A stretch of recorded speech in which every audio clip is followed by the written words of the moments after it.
isn't edible. بالله من الشيطان الرجيم بسم الله الرحمن الرحيم الحمد لله رب العالمين والصلاة والسلام على رسولنا محمد وعلى آله وأصحابه وسلم. السلام عليكم ورحمة الله. Today I tried to make a colorful presentation after raising the bar for the last 3 weeks. So inshallah today's presentation is going to be more colorful. And still just like it shades of the same color, but it's acceptable. Yeah, just to put you in excitement, what to come next in the next slide. More colors are coming. So inshallah, today we are going to study the beginning part of Surah Al-Maryam. This is the 19th chapter, and the beginning part of this chapter is talking about Zechariah, and his supplication. So this is the first color. It should look like yellowish. So it's not white. It's a projector. It's about the projector. But just get excited. Next slide is going to be a different color. What color is this? Yellowish.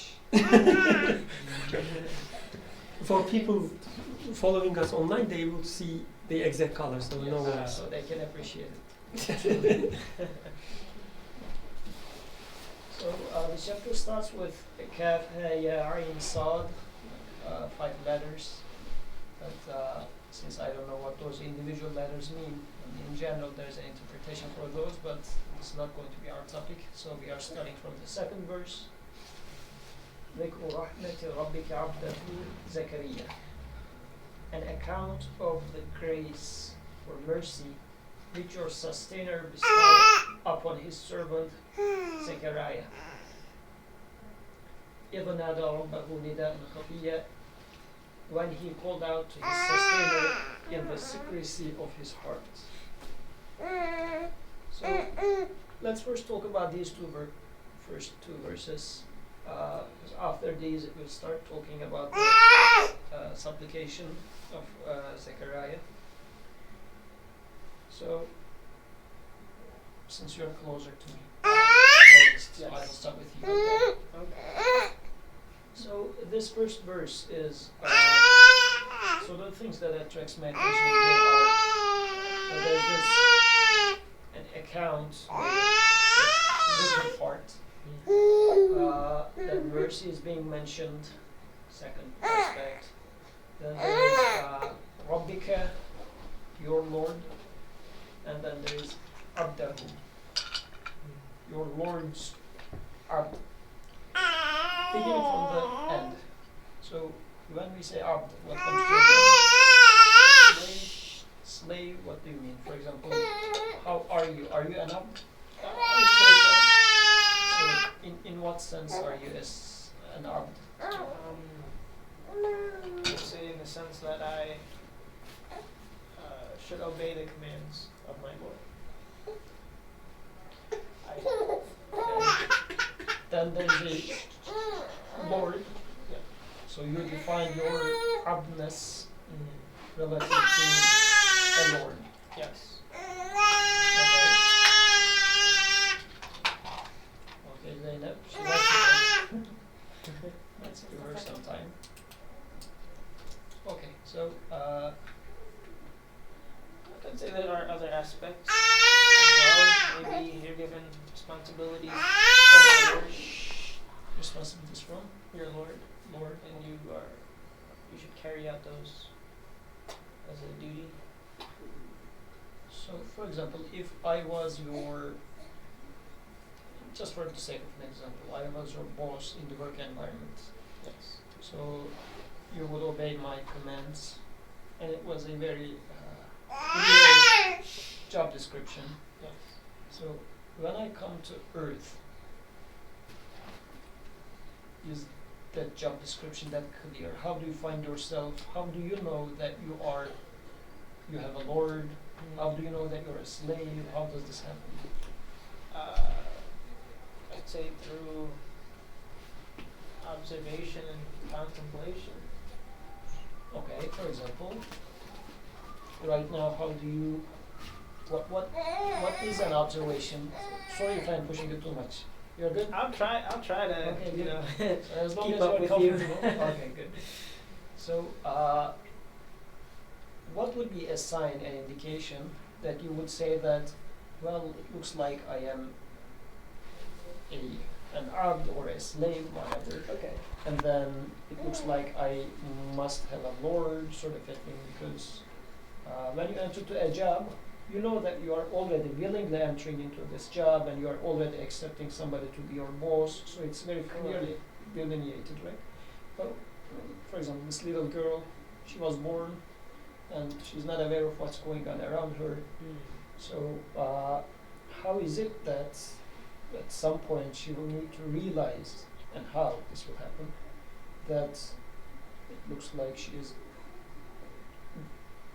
whatever this abdness means. She is an abd and she should have a lord. How will this work? I guess it could work in many different ways. I'd say for me, maybe it's that I don't really realize I don't really have control over my life, or that I don't deserve a lot of the things that I might have received. And I feel like that's a sign that it's been given to me, or that situations have been arranged in a way so as to favor me. I don't want to believe that it's just circumstance or chance. I got lucky. I feel like that's a sign. I see. So I guess one of the key words in there, like how it was given. So you are realizing that you are being given something, which means you don't own it in the first place. It's given to you. Yeah. So would you say that do you own something, but then you are being given something extra? No, you don't own it as full ownership. You might be given something, you may be borrowing something, or being given something to use for a certain time, but I don't know if you own it. So for example, I don't know, your hair. This gentleman over there doesn't have this much hair. So Don't turn the camera to himself.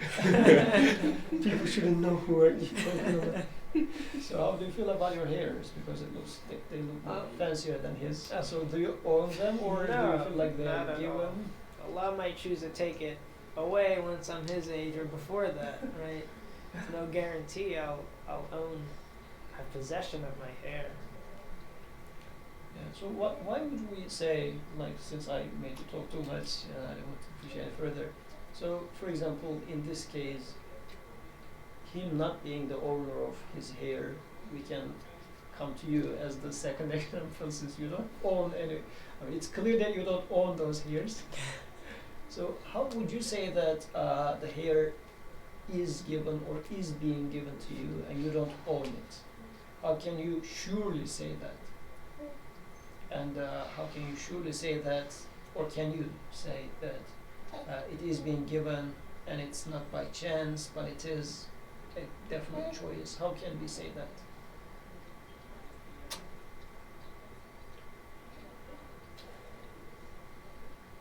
So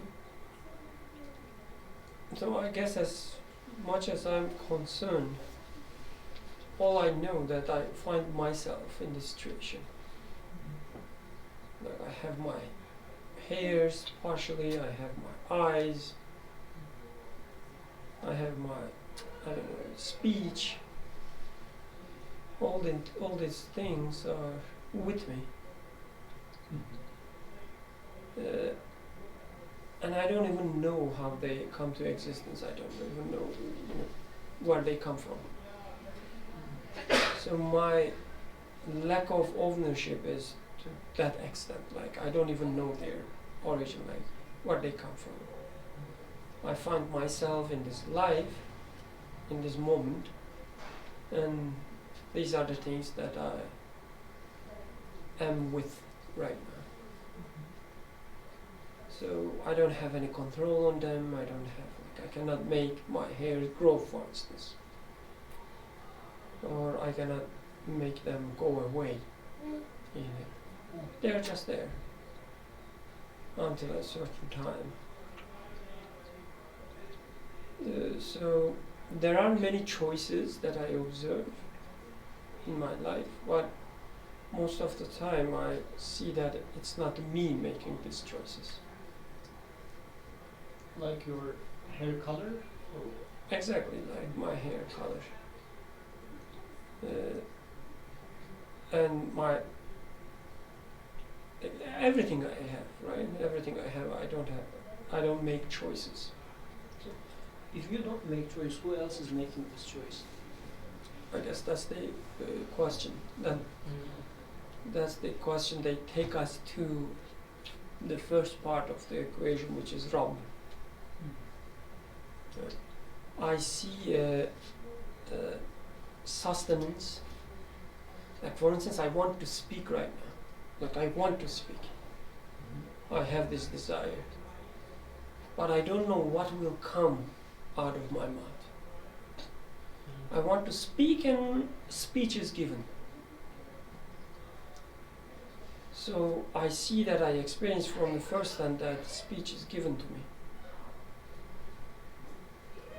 And when I ask the question where it comes from, I say, you know, it's given. I see that it's given. And this is what I understand from, let's say, Rahma or Rabb, is that whatever I have is given. So, like the usual suspects would be, let's say, your parents have been good orators historically. So maybe your speech is, the ability to talk is in your genes. Wouldn't it be something like this?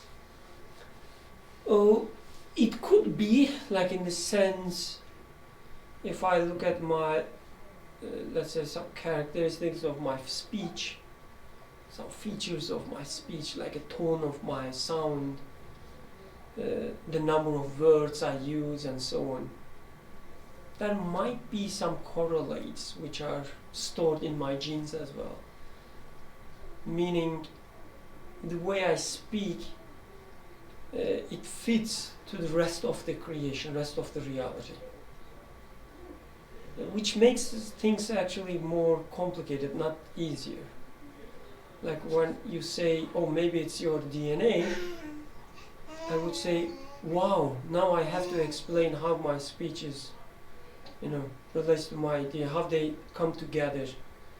Because whoever is giving me my speech, he's also the one who creates my DNA. So they cannot be different entities. So can it not be DNA creating your speech though? DNA creating my speech. So then, I have to check the qualities that I observe in my speech, and the qualities that I observe in DNA, whether they match or not.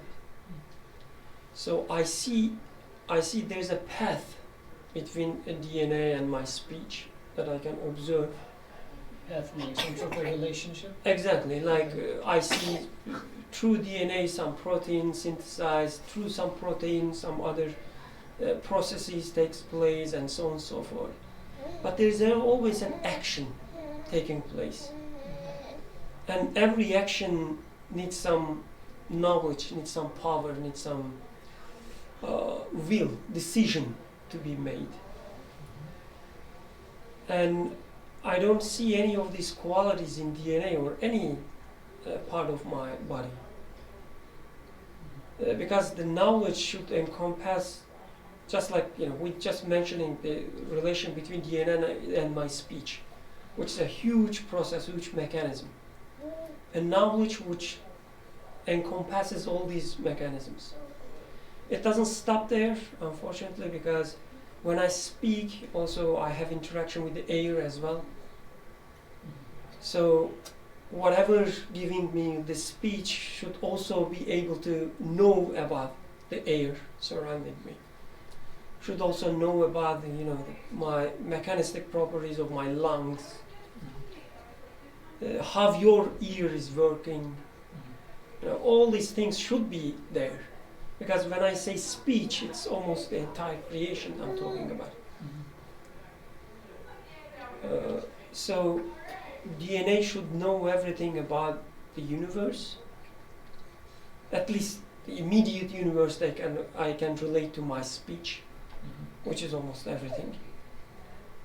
Should also somehow be able to control, because when I speak, all these air molecules are moving in a certain way, not in a random way, but in a certain way. So I'm just, being naive maybe, but I say, no, my DNA doesn't know about the universe. My DNA cannot control air molecules. My DNA cannot make such choices and so on.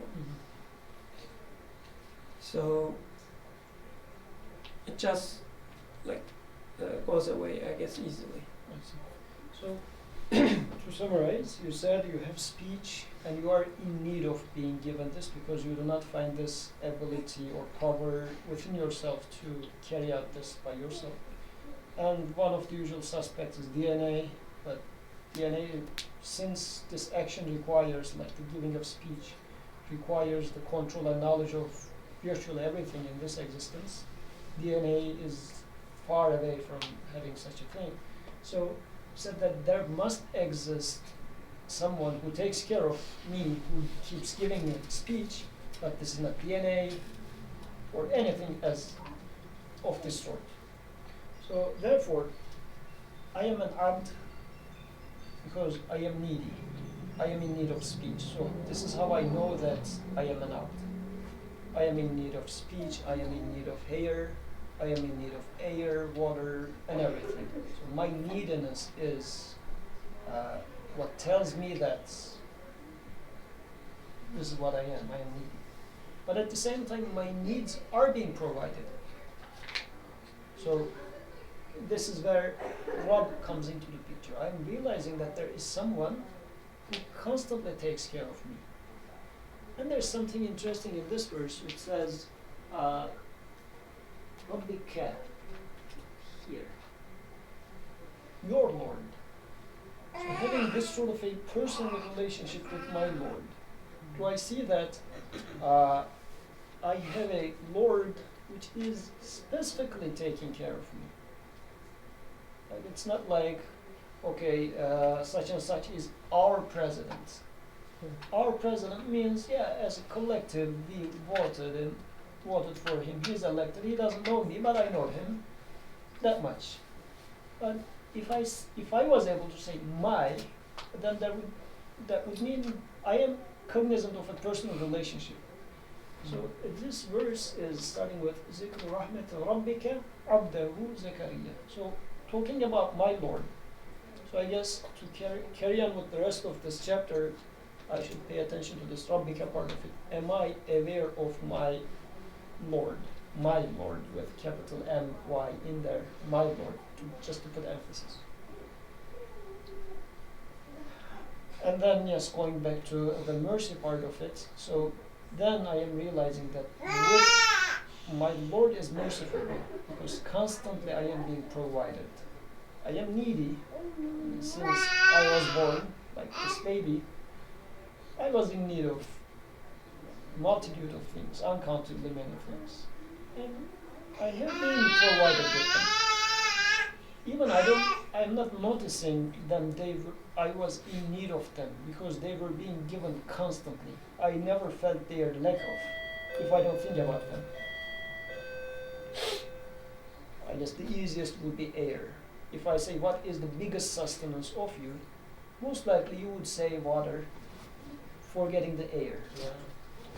But since the childhood, this is what we have been given. And we can go to even smaller details.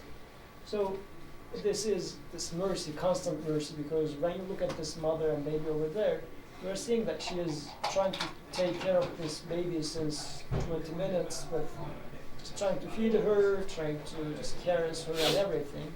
And you call this mercy. How about me being provided with everything? So this is truly mercy of my Lord. And now this verse is saying that ذِكْرُ رَحْمَةِ رَبِّكَ عَبْدَهُ زَكَرِيَّا. My Lord is going to talk to me about his servant Zechariah. As they're saying that I have another servant which I would like to talk to you about. So what would be the purpose of such a talk? What do you think?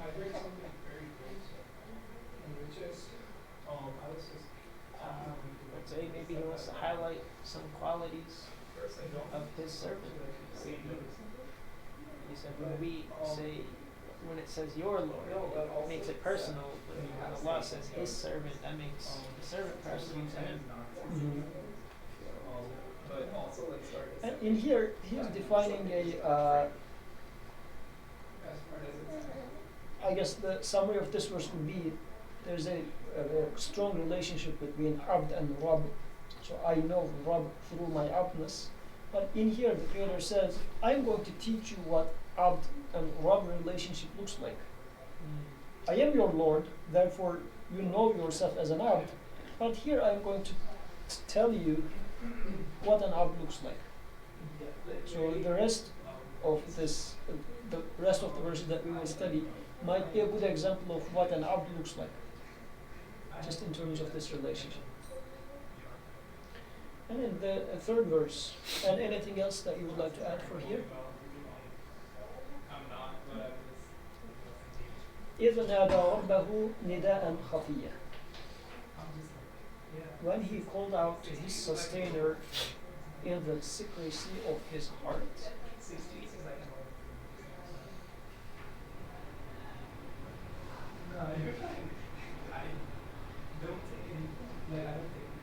Now in here, again, the point that we just mentioned. Now it is talking about Zechariah, but this time Rabb is Rabb of Zechariah. So in the previous one, my Lord spoke to his servant, and Zechariah is speaking to his Lord, which is also my Lord. So now we establish this relationship between me and Zechariah through my Lord. Our Lord is coming. It's my Lord, but also his Lord. So this concept of Rabbul Alameen, like the Lord of everything, is also being established in here in a sense. So we are, if you like, brothers in this sense. But what would that mean? How would I feel this relationship? In the following verses, we will try to take a lesson from Zechariah in terms of how to be a Arab. With this second verse, I guess it's very important that we follow the equation which is given here. Like there's Rahmah, Rabb, and then Abduh. So Quran using these terms together, telling us that you become a servant, or you become an abd, servant, to the extent you see the rahmah of mercy of your Lord, your sustainer. If you do not see sustenance in your life, if you do not perceive any sustenance, there's no sustenance, everything is just going on. It happens. You cannot be servant. Even if you claim that you are servant of X, Y, Z, it doesn't matter. You cannot be. You can be servant only if you see some mercy, if you see some sustenance given to you. If there is rububiyyah, if there is lordness, then there is servant.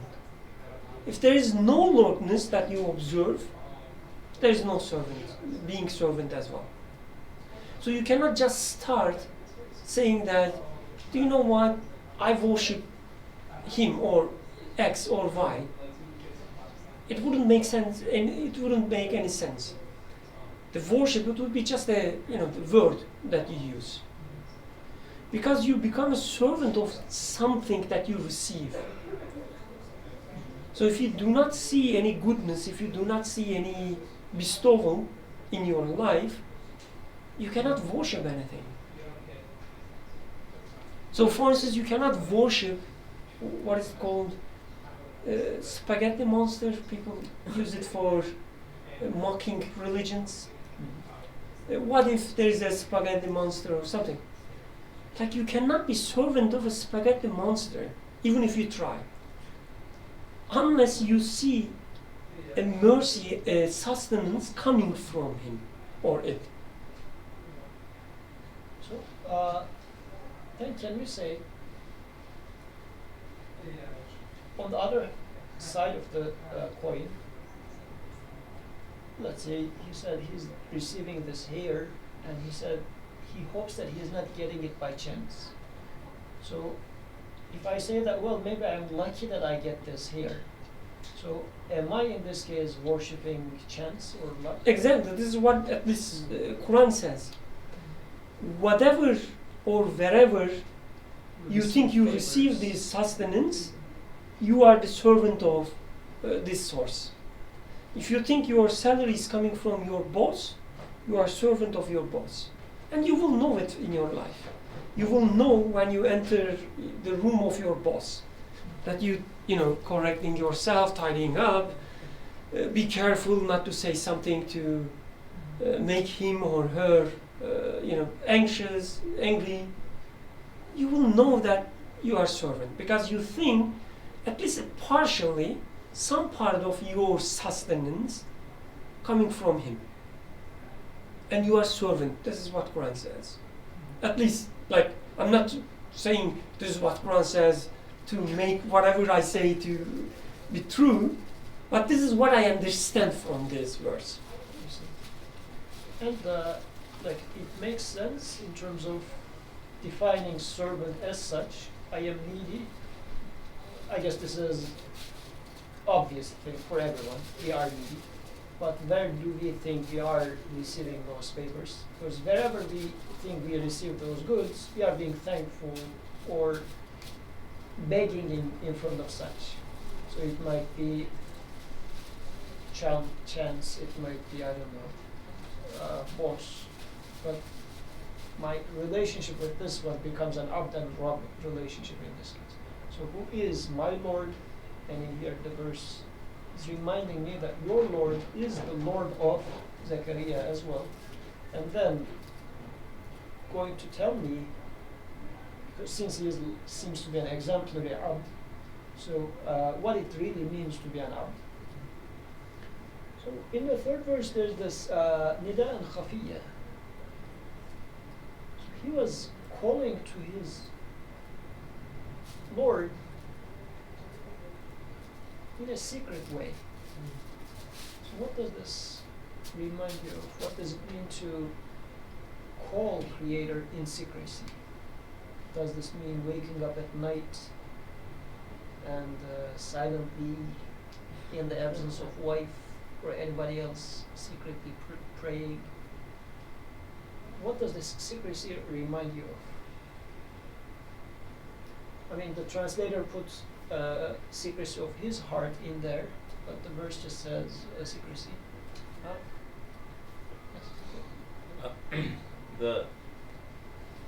So if you call out to someone in your heart, let's say within yourself, like let's say I call out, like right now I said I am in need of a car, and I look to my left and I see this very bountiful man that's willing to bless me with this. I say it out loud. I'm like, I need God to grant me a car, let's say, but I say it next to him, and in some ways I could see that maybe I'm asking him to provide this for me. So when you call something out loud, in some ways there could be an idea that you're also expecting things from others, but when you just call from your heart, just in the silence of your heart where no one can hear it but you, then you're only asking one, the one that's creating you and knows your heart. That's the only one you're asking at that moment. So that's what an abd should be doing. So in this case, this secrecy, as I understand, is secret from other people. Yes. Good. This is a meeting. What else might be? To me, well, if I read off this translation, right, reading off the secrecy of his heart, like Abdul Rahman was saying, it's something internal, and it, not just not in the presence of other people, but for me, it's it can be.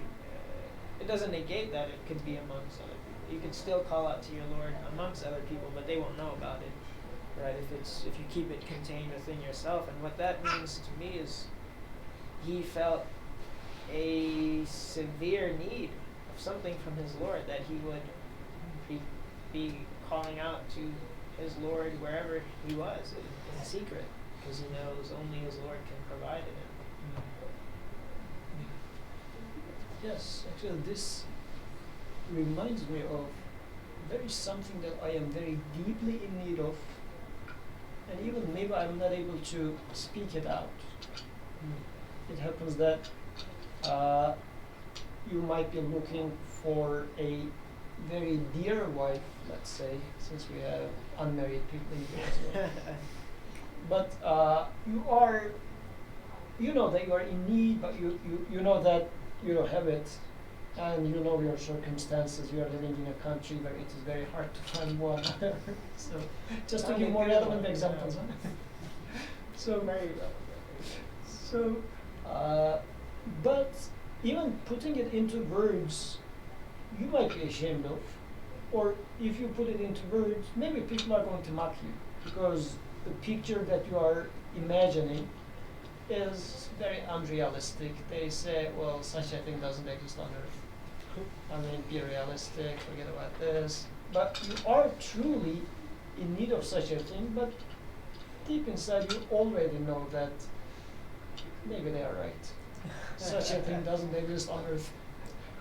But this verse is saying that as if deep inside you have this need. The need is given to you as well. Again, going back to the previous verse. Rob and Abd. I am needy.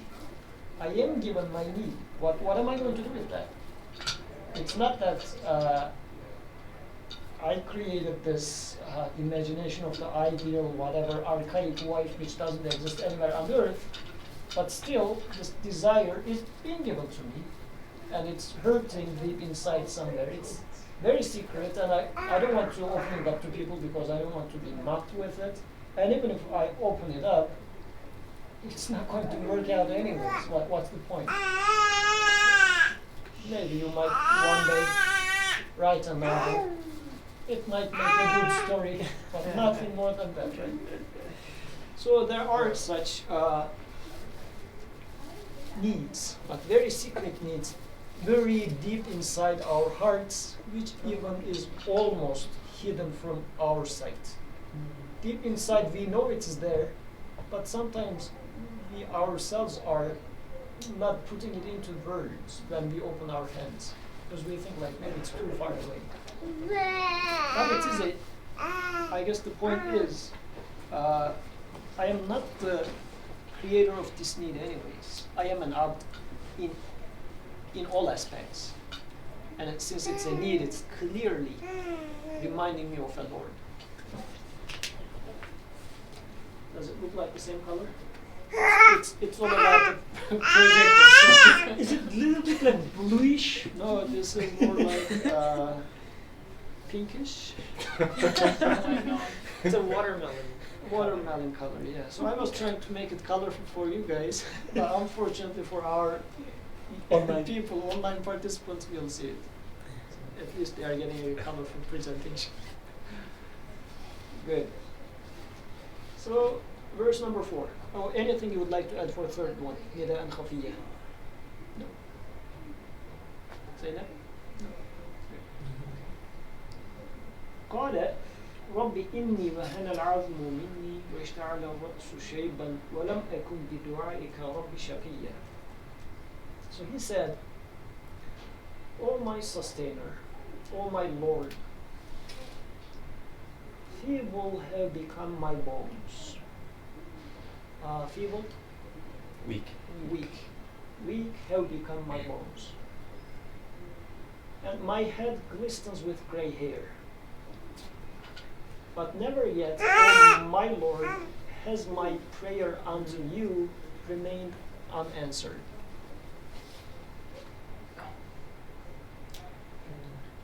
Before going to the 5th verse, anything that attracts your attention here? In terms of definition of abd. What does this verse say? I think my definition of abd would be one that realizes that they are needy, they are in a state of need, but that it is always being granted, that their need is always being granted. So like they have someone to seek refuge in constantly. It's not that once you realize your Lord, then you become raised in position, you're not needy anymore. No, you're always constantly needy, but since it's in relation to Him, you see that He's constantly granting you, and like it's like a sort of relationship you have there.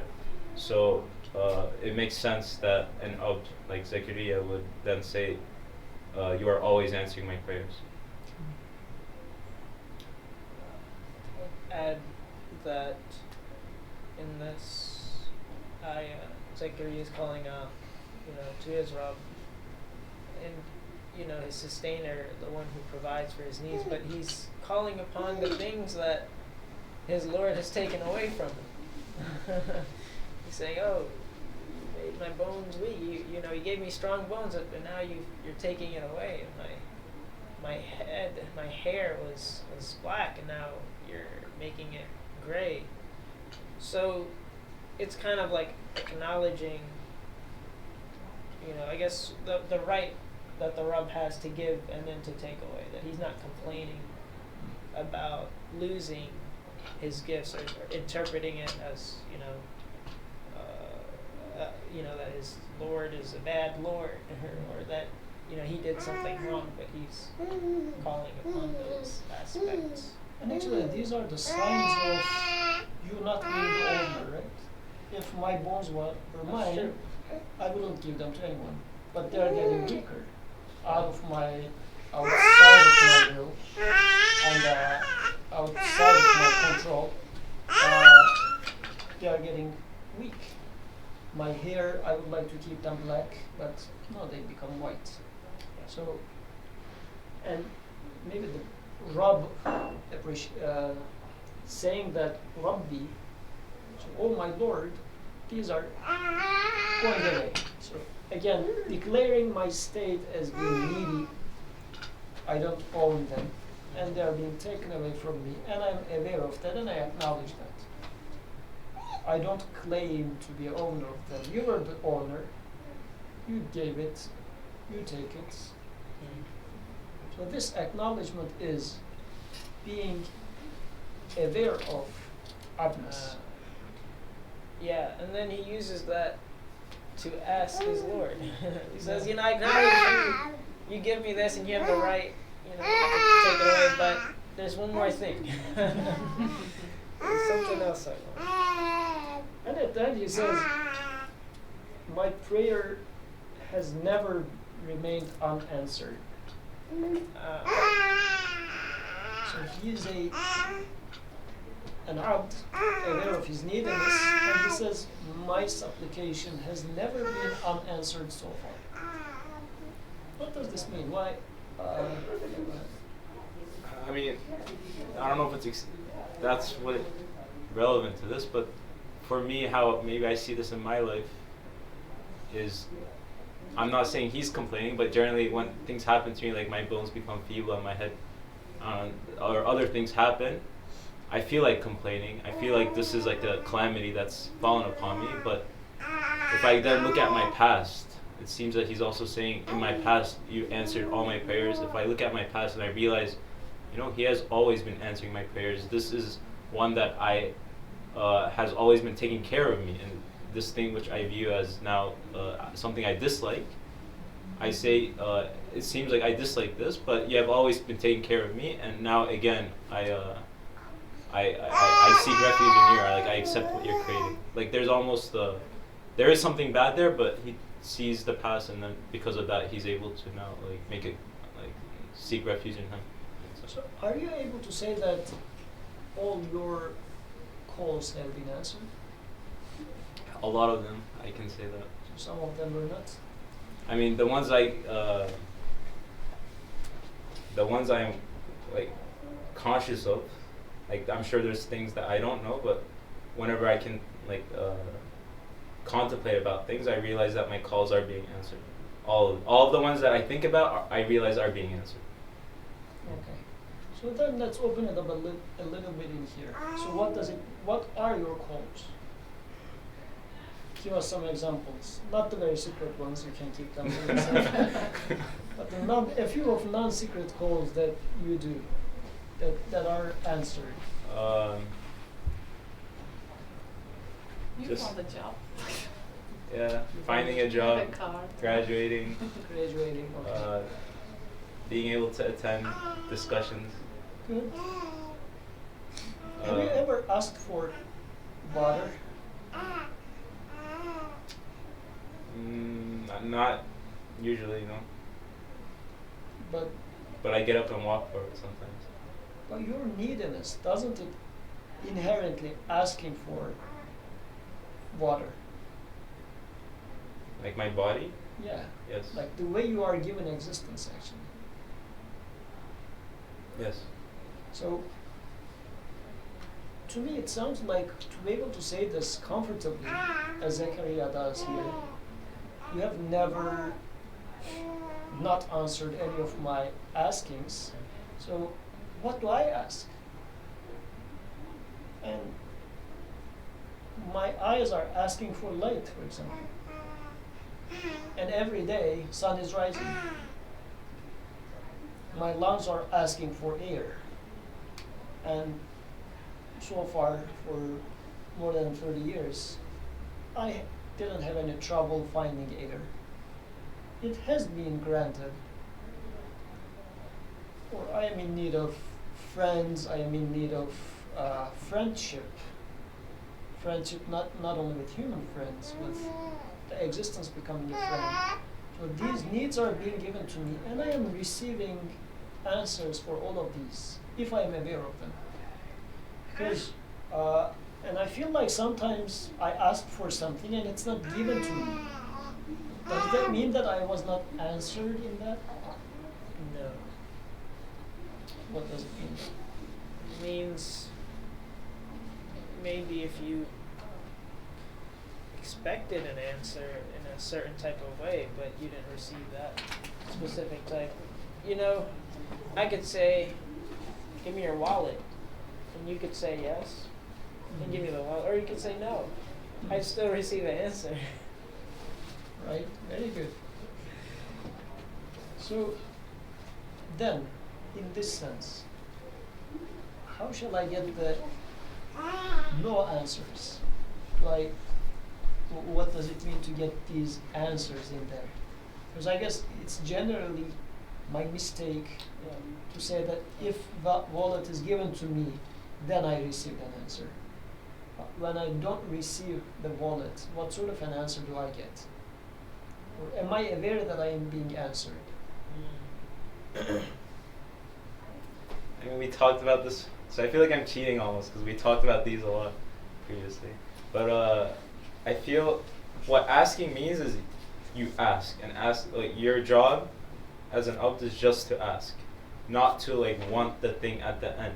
You don't ask for it to be created. You're just saying, I realize I need this, I want this, and I am asking this from you, but with no condition on it actually being created.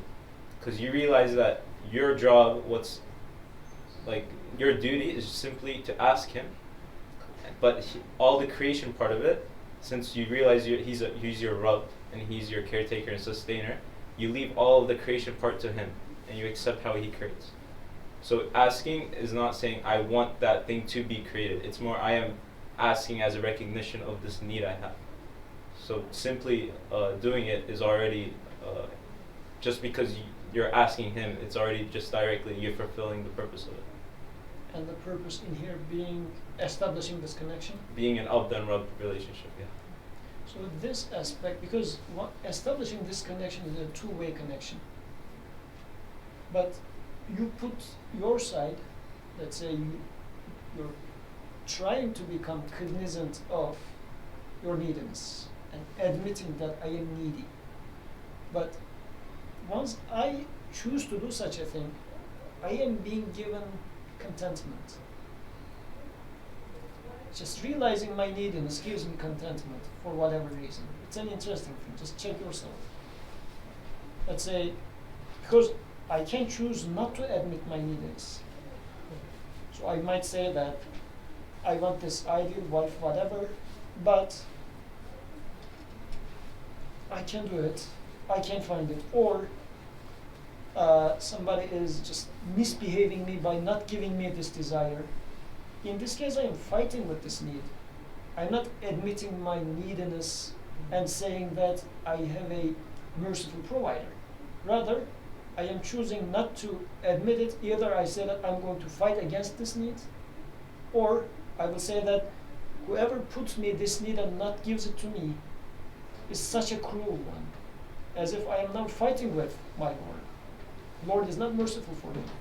So if I choose to admit my neediness, response is automatically being given. Not automatically. As a response, I receive something, which is my contentment, if I am aware of it.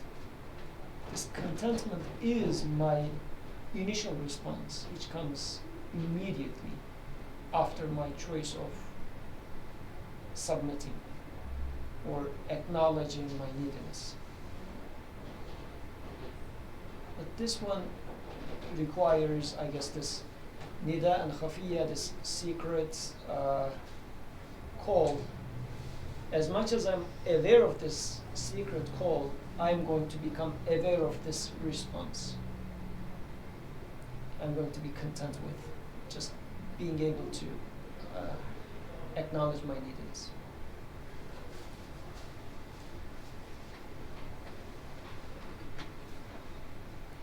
Anything you would like to add? I want to add something, but it's not relevant. Can I? Go ahead. It's totally relevant. It's just because I love the analogy, or in the previously we were studying Prophet Noah and the ship in the flood and how he said Bismillahi majraha wa mursaha, right? In the name of God, and what would be the translation? It's sails and it's the right Yeah, to majraha destination. wa mursaha. And I believe like this is what you need to be doing as an ab. You are in a ship, a tiny ship in a flood, kind of. All you do is you just simply ask, like you just say Bismillah, you ask in this flood, and this is how you are going. Like it's not that you see that you're in this intense state of need in the flood, and you just say Bismillah, and you just Bismillah meaning in His name. In His things will name. come. You ask and say like you just have like trust in Him, I guess, or you ask Him, and So that's how you should navigate as an abd, I believe. And just in that state of neediness, realizing you're in such need, like there's a flood, but at the same time, and you see that, like if you look at like the causes around you, you're just like a ship. There isn't really anything you can lean on. But still you ask from Him, and still the ship sails, and it does go, and it lands. So in the case of this gentleman, now he's in the ship and the flood is there, he's trying to get married, but it's a flood environment, right? So if he says, in the name of my mom is going to find me. So it's not taking him anywhere. Oh, she'll find me somebody. So Bismillahi majraha wa mursaha, I guess in this case would be, in His name things will get resolved. My mom might be a conduit for that, another person might be the means for that, but they will not be the one that will give it to me. I cannot rely on them, right? Because my love is not that. I am needy, but they are incapable of providing me with this need, right? So, and since it's truly a wavy and troublesome journey, I guess it's a good example. All of us go through it, so nothing unique to you or you. But to whom do I rely in this journey? Right. So, yeah, we can see our neediness. Am I taking the stand of a fighter and say that, going back to Noah, story of Noah, I'm going to seek refuge in a mountain, or what? What's going to save me through these waves? What's going to take me to destination? Right? So, in the name of God, am I able to say that? So, verse number 5. So, Zechariah continues. وإني خفت الموالي من ورائي وكانت امرأتي عاقرا فهب لي من لدنك وليا. Now, behold, I am afraid of my kinsfolk will do after I am gone, for my wife has always been barren. Bestow then upon me out of your mercy the gift of a successor. What do you think about this verse? This is an interesting one.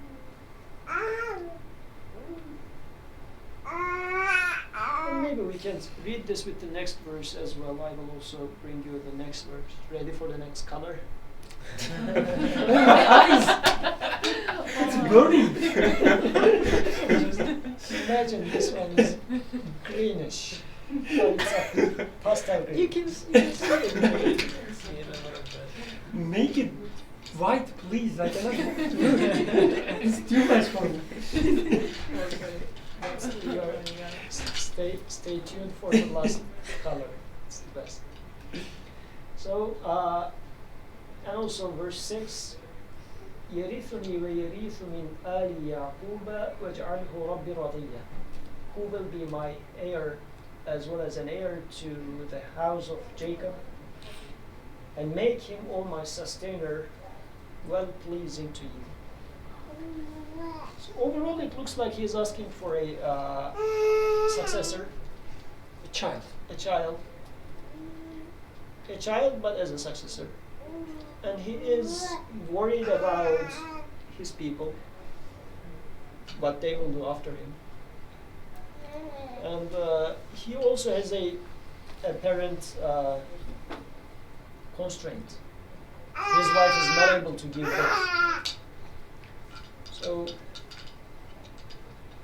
what sort of a secret call is that? What do you think? Do you have something like this? What does this imply? What do you see in here? Sounds like to me, right, that he can't say his prayer out loud because his wife hasn't been for so much time that it's almost a fact that she just won't give children, and she won't have children, and so he's embarrassed to maybe say that prayer out loud, but that's what he really wants. And so, in the face of a fact, he's calling out to his Lord, accepted fact. He's calling out to his Lord to maybe reverse it, to maybe almost go against reality to provide him with what he wants.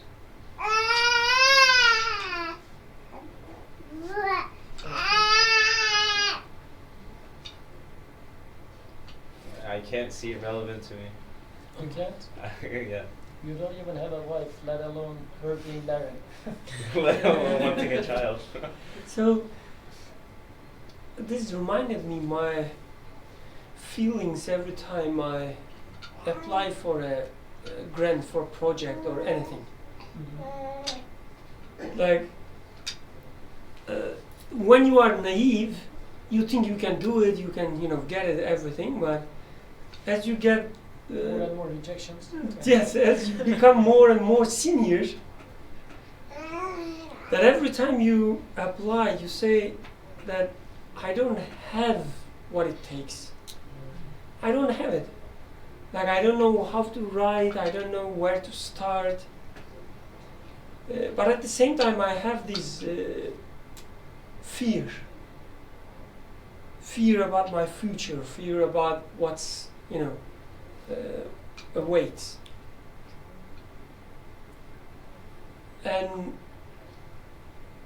with this fear and realization that I don't have it, like I am, what is said, my wife always have been barren, okay. All these faculties that I usually rely to give a birth to child, like ideas,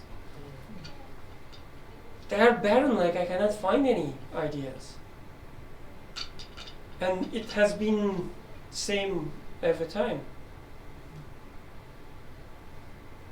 But I want it. Like I want a successor, I want a, let's say, funding that would be a successor of my current, like, project, whatever. And so the affairs, state of affairs as they are,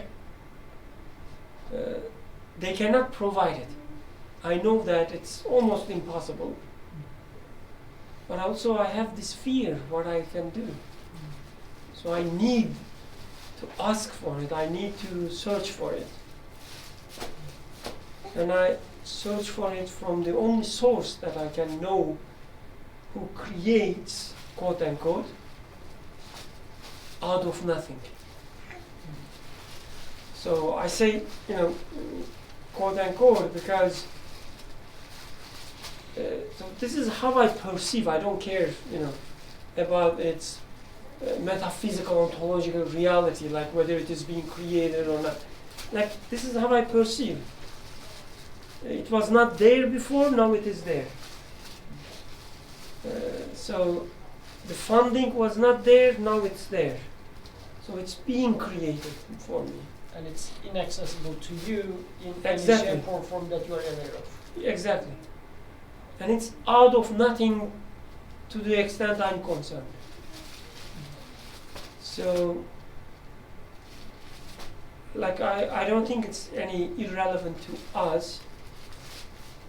And I don't think it's about a certain person, like, whose wife was barren, or, look, I'm not married, so it's not talking about me. But everything I have in my life, it's like they are a child of something. Something gives birth to them.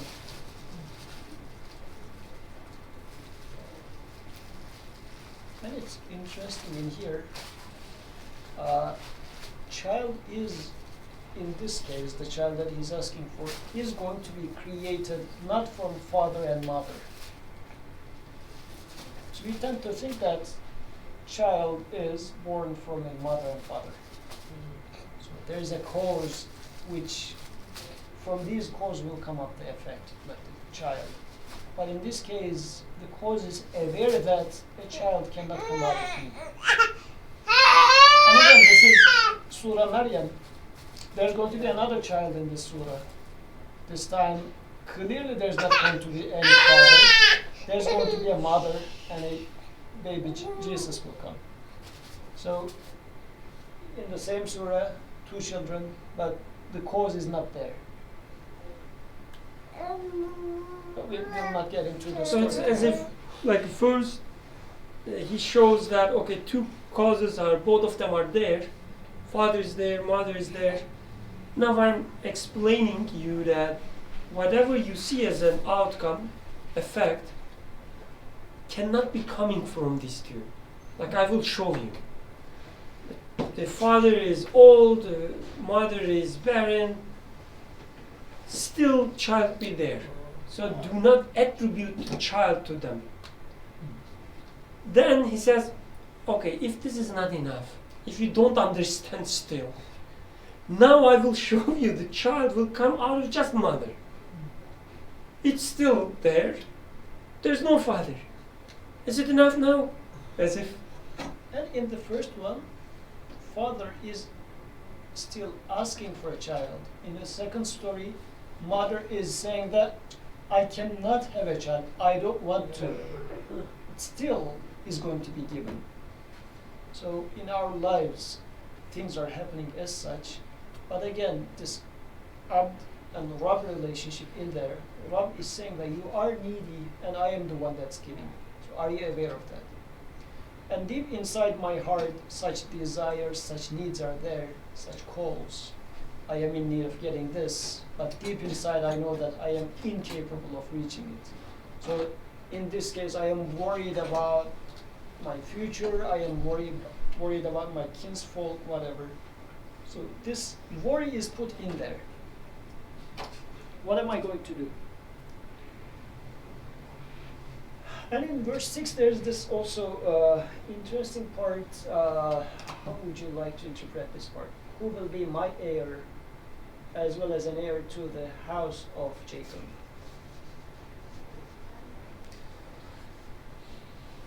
What do you think?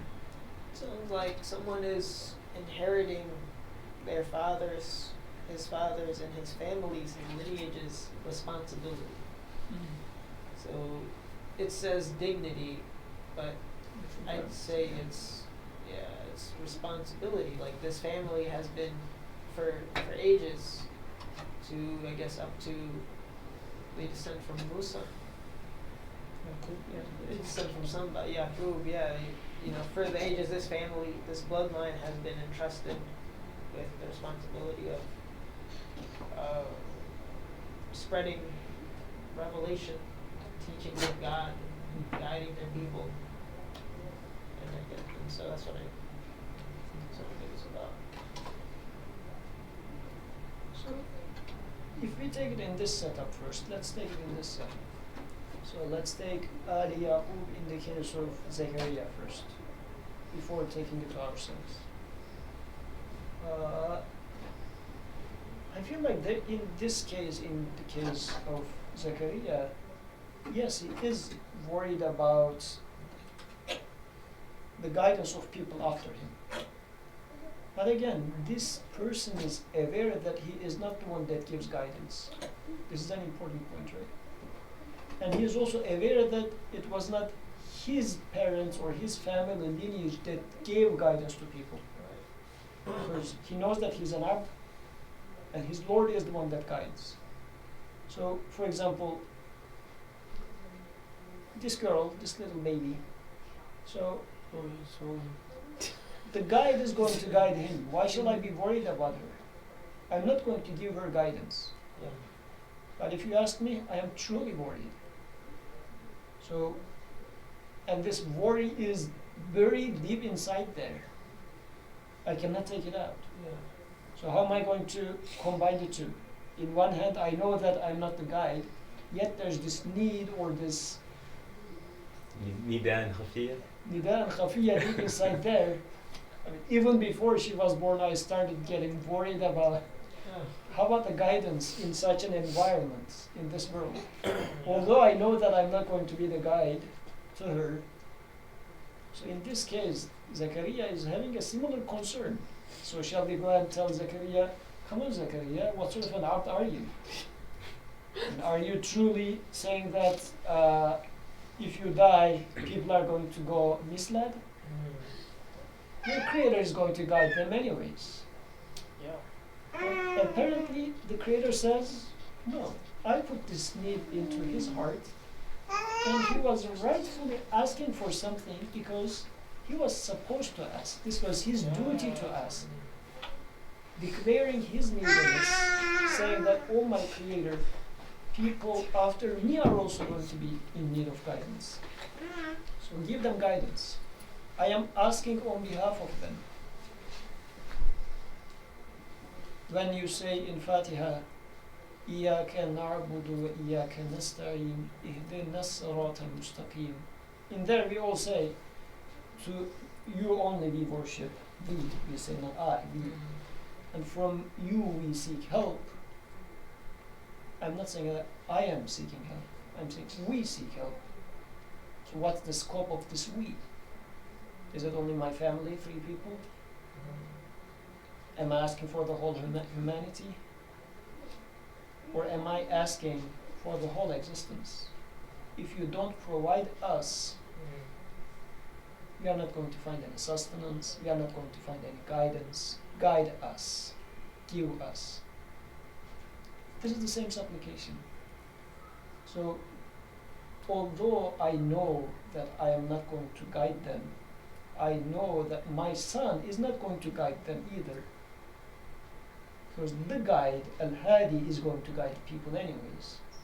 But still, I am being given this need to worry about guidance of people.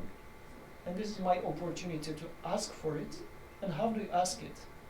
You ask it in the way you know.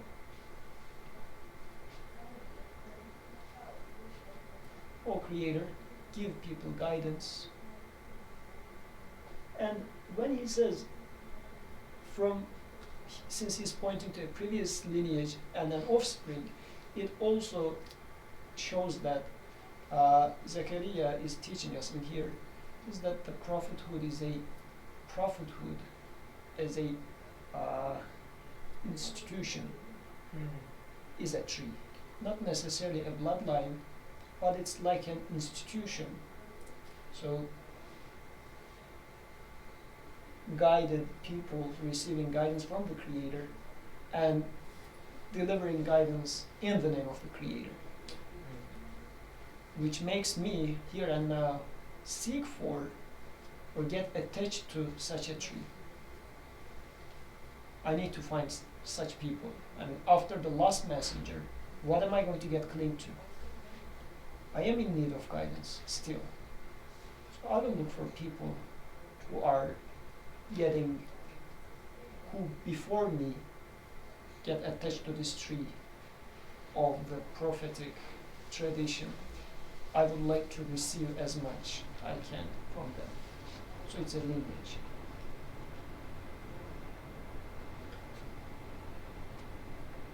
Okay. And so in my case, this Ali Yaqub and offspring, I guess this can be taken as Brother Birkan was saying. So I see a continuity in my personal life as well. I was given some success before. I am being given the desire for more of it, because nobody wants to immediately disappear. I would like to live. So this continuity I am in need of. I am being given the desire to continue. So this is my personal version of this tree lineage. You feel something similar? It would be like, it would sound very simplistic, but I guess at the crux it has the same flavor. You feel the same way when you look at your previous codings. Like if you are coding on computer, you need to write something and it has to be, let's say, efficient. And you don't know how to do it, like you are completely barren. You are weak, you don't know how to do. You look at your previous codes, sometimes you even have difficulty to, accept that it was you written them. Oh my God, who wrote them? Like it looks really good. I don't even remember writing them. So I look at these house of Jacob, say that, oh my Creator, like give me something, a child, a successor of this house of Jacob. Like what I observed before, my past, as a lineage of this house of past. So, like when you look at your past, it doesn't have to be an achievement, like just your past. I guess it's easy to say, like when you are in need of something, you call for this need in the name of house of Jacob, your past. Oh Lord, who provided my past, I'm asking from you. So I'm not asking from, I'm not talking to empty air. I'm not just talking, what is the phrase? You know of him already because of your past experience. Exactly. You are the Lord of the house of Jacob. You are the Lord of my past, of my lineage. I'm asking from you.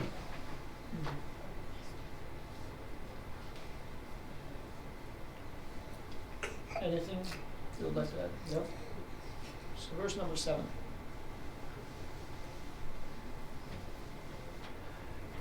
Ya Zechariah. Now Zechariah is being responded. Ya Zechariah, inna nubashiruka bi ghulamin ismuhu Yahya lam naj'al lahu qablu samiyya. So he was responded. The sentence within the parentheses is the interpretation of the translator. He says the angel replied to him, but the verse doesn't have this part. It says just the conversation continues. He receives a reply. O Zechariah, we bring you the glad tidings of a son whose name shall be Yahya, John. And God says, within again parentheses, never had we given this name to anyone before him. What sort of a reply is that? He is in need of a response. He was expecting a response. And a very specific response is coming, even with the name of the child. It says, okay, here is, you are granted with what you are asking for. But the name of this child should be Yahya, and such a name was never given before. Does it indicate anything to you? What's specific about this name? Is it like historically nobody else was called John before, or Yahya before? He was the first Yahya, and Guinness World Record, first Yahya was here. Just to put a note to history. What does this imply? Maybe that part means that it's not literally this name is so unique, but that this individual is himself is unique. There's no one like him in his. I mean, to a sense, that's every one of us, right? But he's gonna stand out in some way that we will find out later. Very good. Actually, at the beginning of the story, we were studying the story of Adam. And Adam was taught names. And in this verse, the Creator is giving a name to a child and teaching it to Zechariah, saying that this will be the name of this child.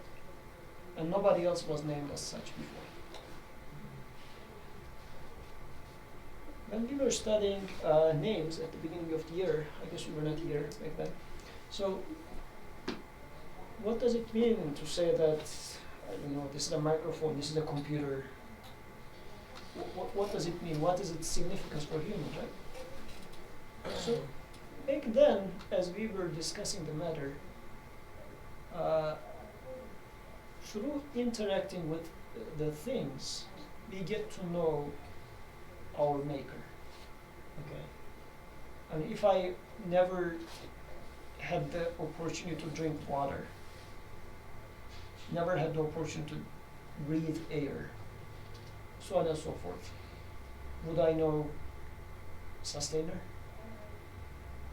So through drinking water and experiencing quenching, I get to learn that there must exist a quencher. He gives me the quenching, not the water. So through this interaction, I get to learn, actually, through names of things, I get to learn names of my Creator.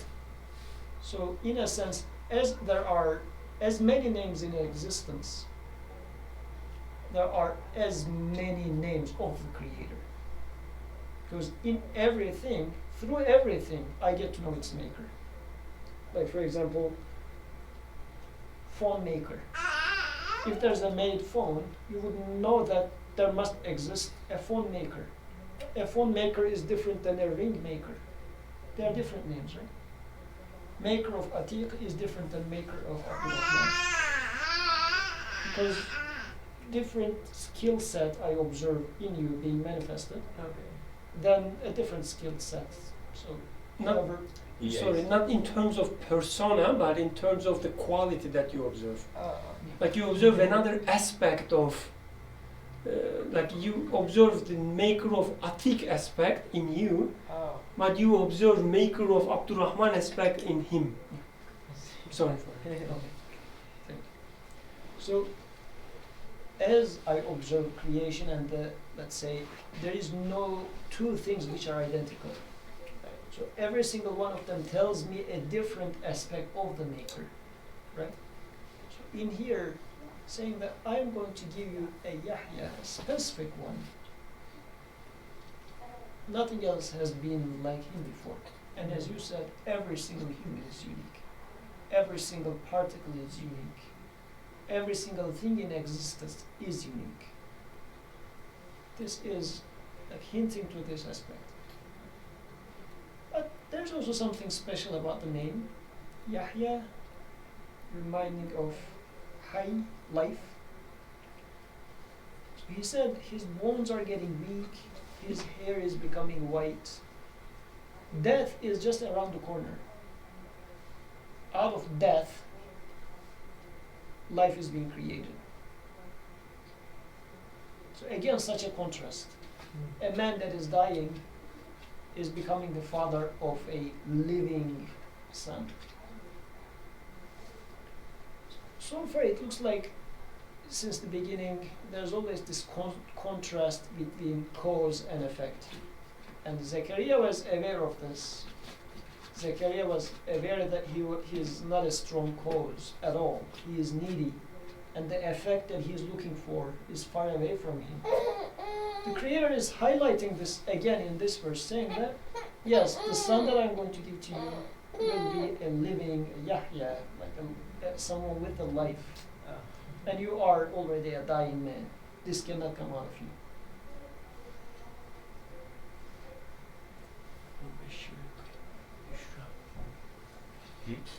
That was a word, Mubashir. And this is the last slide. And this is bluish. Yes. It looks bluish. I'll say yes just to make you happy.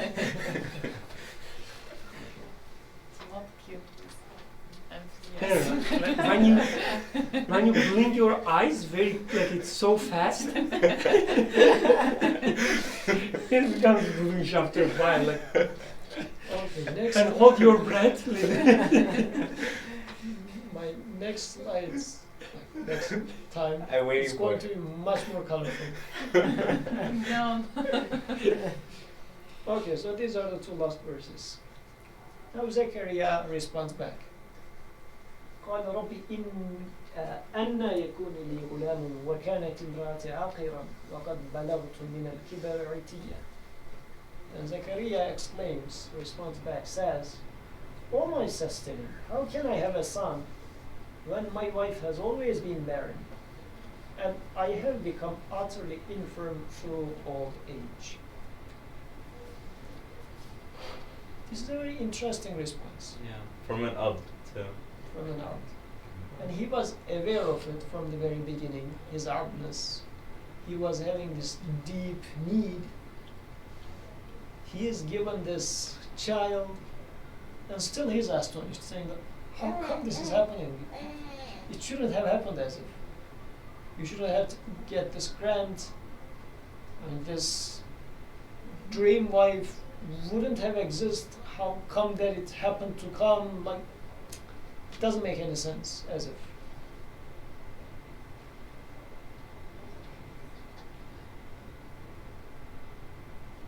Verse number 9. قال كذلك قال ربك هو علي هين وقد خلقتك من قبل ولم تك شيئا. The answer, thus it is. Your sustainer says, this is easy for me, even as I have created you aforetime out of nothing.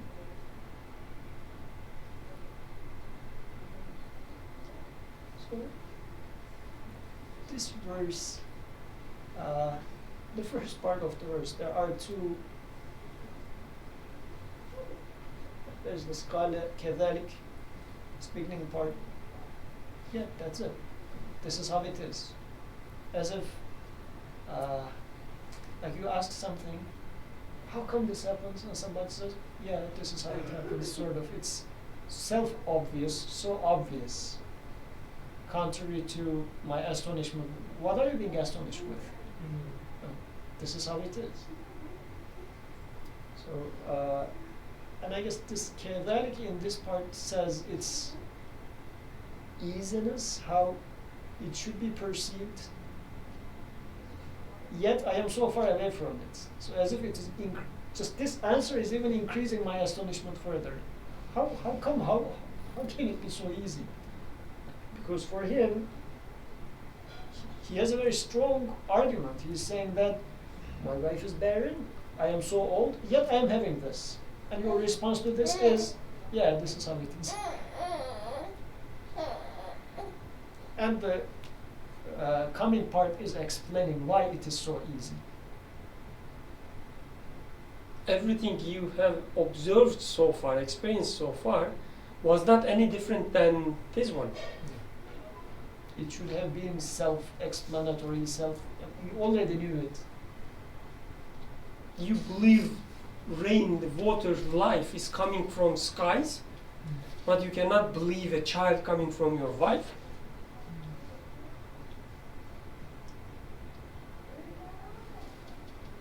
And also, the very end part of it is saying that in the first place, how did you come into being? Why are you being astonished about your son coming out of somewhere? Did you really think that you came out of your father and mother? Look back to your own creation. You will see the answer right there already.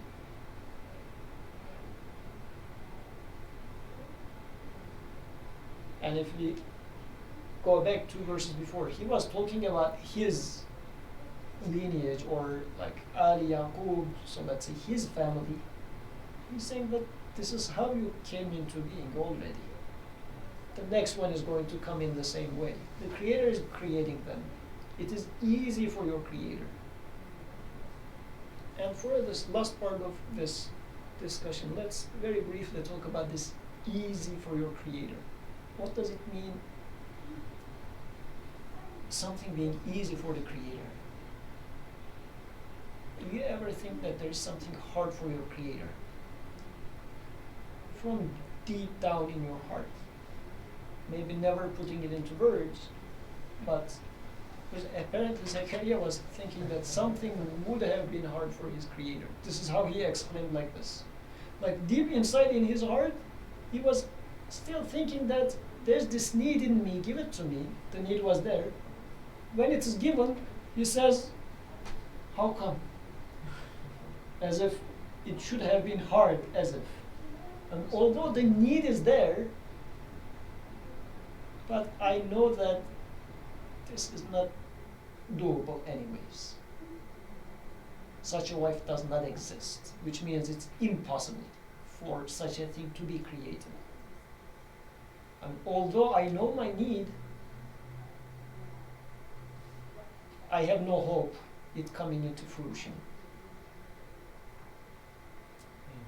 Coming Fruit. Huh. Fruit-ish, fruition. I don't know. Did I make up the word? No, that's true. Okay. So maybe like this nida and khafiya was there, but there was something even more khafi, more hidden than this, which is although I have this nida, this expectation, but deeper than that I also know that it's just that I'm only asking. I know that it will not come.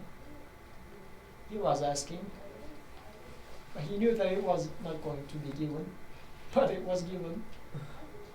He says, I was not expecting that. Okay, it was my duty to ask, but I was not expecting to receive the son.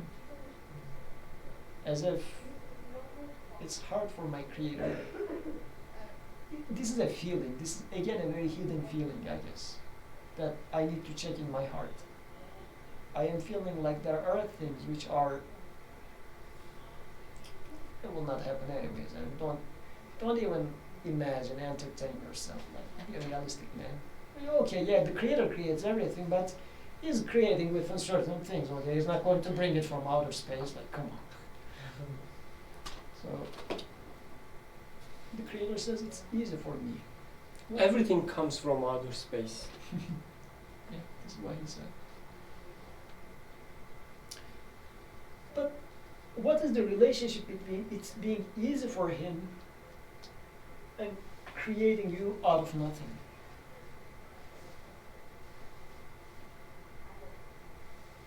As if one is the explanation of the other. Creation of a son from a barren mother is no harder than creation of a son from a fertile mother. Because each son or each child is being created independent of mother. Creation of a flower is equally easy as creation of the spring. But is it? Do I see it as such? Spring means billions of flowers. A single flower is equal to creation of billions of flowers.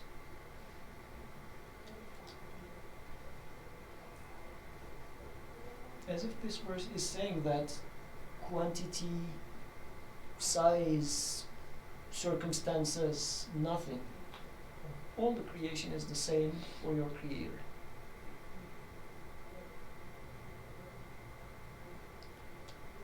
In itself, this is a long discussion, but maybe we can stop here, cliffhanger. And Is there a hidden color next that we're not gonna be able to see? this was the last color of the day.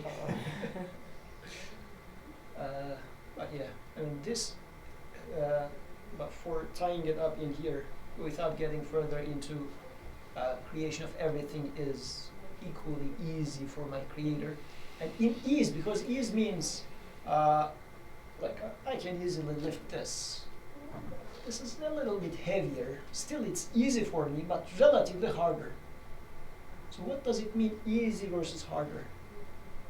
Easy and hard exist for whom? Created beings. Yeah, if I'm limited, then things are going to be have like levels for me. But how about my creator? Is my creator, what sort of a Lord do I have? Is my creator so strong, or is absolutely strong?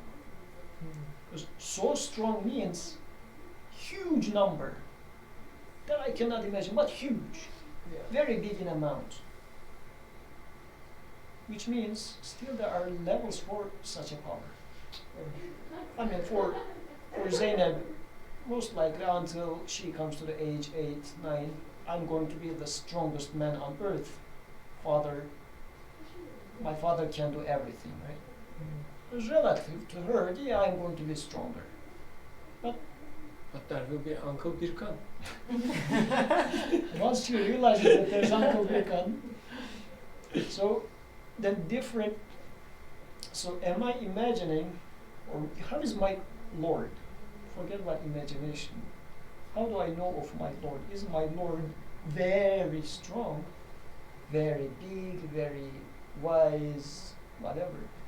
Or my sustainer, my provider, my Lord is nothing that I know of, is not of any type of things that I know of. What I mean by that is, Zainab knows her power and says my father has more of it. I imagine my creator to be, I know what power is, he has more of it.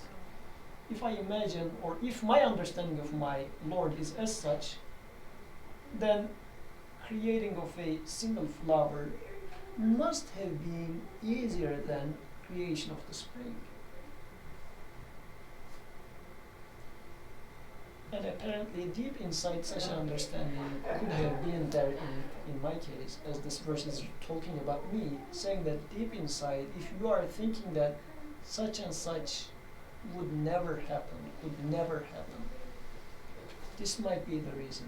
Deep inside, somewhere, I am feeling like there are things which will not be done. Creator says, check again. How did you come into being? Were you coming into being was requiring more power, less power? Things, everything in this existence, if you like, just to, this is no explanation for that because we don't have time for that, but the whole existence is coming within a single command. The whole existence is a single command. Let this be the cliffhanger, because I don't have this last slide as he was putting, like beautiful magic wand, whatever. Just a blue screen. Any closing remarks?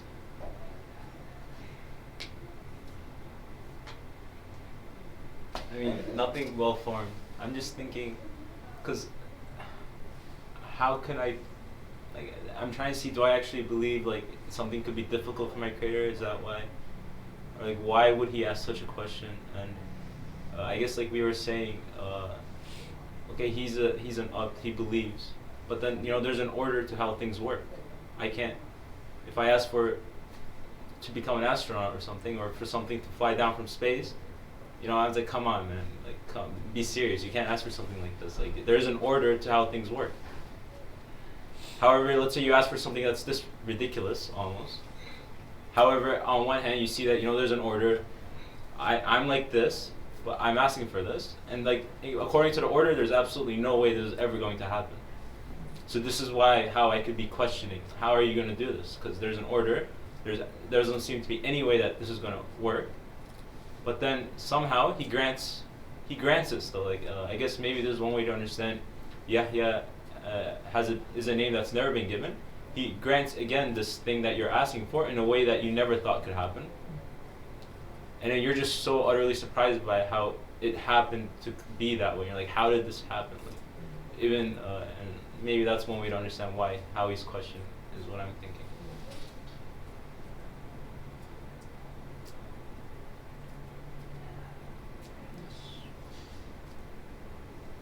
I was going to say something, but I forgot. It was taken away. It was taken away. It's okay. جزاك الله خير. سبحانك لا علم لنا إلا ما علمتنا إنك أنت العليم الحكيم. وآخر دعواهم أن الحمد لله رب العالمين.